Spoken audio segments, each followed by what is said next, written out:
12,000 से ज्यादा वहां पर पासवानी परिवार हैं, यानी कि पासवान समुदाय के लोग हैं। क्या लगता है यहाँ पर चिराग पासवान का जादू चल पाएगा? क्या वोट काटने का काम चिराग पासवान यहाँ पर कर पाएंगे?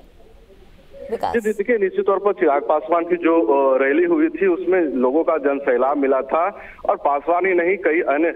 जातियां हैं उनका भी समर्थन मिला था और चिराग पासवान भीड़ को देखकर काफी उत्साहित भी हुए थे। तो चिराग पासवान का जो रोड शो रहा वो ऐतिहासिक रहा और इस रोड शो के बाद मोकामा की जो वोटरों का मिजाज बदला है, खासकर पासवान समुदाय के लोगों में, तो निश्चित तौर पर वोट की जो होगा वो पासवान के खेमे में जाने की संभावना अवश्य बन जाती है। विकास, देखिए मोकामा में दोनों ही सीटों पर महिलाओं को उतारा गया है, यानी खास तौर पर इस सीट को ध्यान में रखते हुए पार्टी ने बहुत अच्छी स्ट्रेटेजी प्ले की और वुमेन कार्ड प्ले किया गया। अगर महिलाओं की बात करें, हम दोनों उम्मीदवारों की बात करें, तो कौन सा चेहरा ज्यादा मजबूत नजर आता है मोकामा में? जी देखिए, निश्चित तौर पर अनंत सिंह का यह गढ़ रहा है और अनंत सिंह के किले को भेदना बीजेपी के लिए निश्चित तौर पर इतना आसान नहीं है। इसी को देखते हुए बीजेपी के तमाम लीडर्स मोकामा में ही कैंप करते रहे। छठ का पर्व चला हो या फिर दीपावली हो, सभी त्योहारों में जो भाजपा के प्रत्याशी हैं और उसके अलावा भाजपा के जो नेता हैं लगातार मोकामा में ही कैंप कर रहे थे अलग अलग गांव में।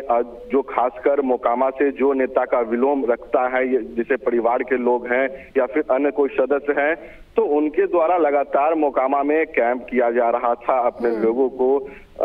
सोनम देवी के पक्ष में वोट डालने की लगातार करने की बात कही जा रही थी। तो निश्चित तौर पर जो ये समीकरण है,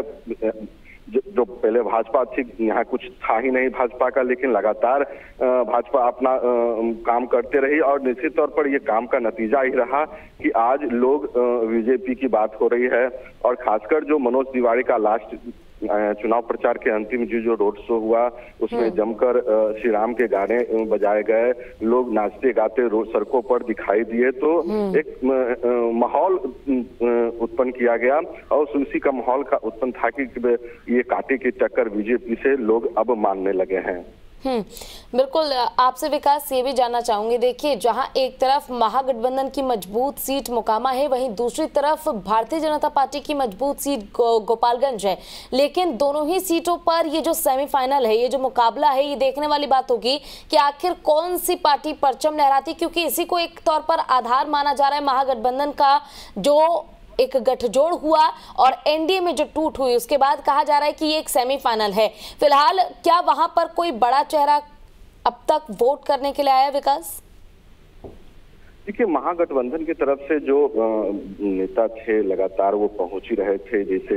ललन सिंह हो या फिर कांग्रेस के कई बड़े अखिलेश सिंह हो या फिर कई अन्य जो है महागठबंधन के तरफ से भी लगातार नेताओं का आना जारी था और नेता आने के बाद अपने क्षेत्रों में जहां उनको ड्यूटी दी जा रही थी वो पहुंच रहे थे और लगातार कैंपेन की जा रही थी। तो निश्चित तौर पर महागठबंधन के प्रत्याशी भी स्टार्टिंग दौर पर बीजेपी या भले ही आरोप लगा रही थी कि महागठबंधन में कुछ ठीक नहीं है, केवल राजद के लोग ही आ रहे हैं, लेकिन जिसके बाद से लगातार आपने देखा होगा कि मुख्यमंत्री नीतीश कुमार भी वीडियो जारी कर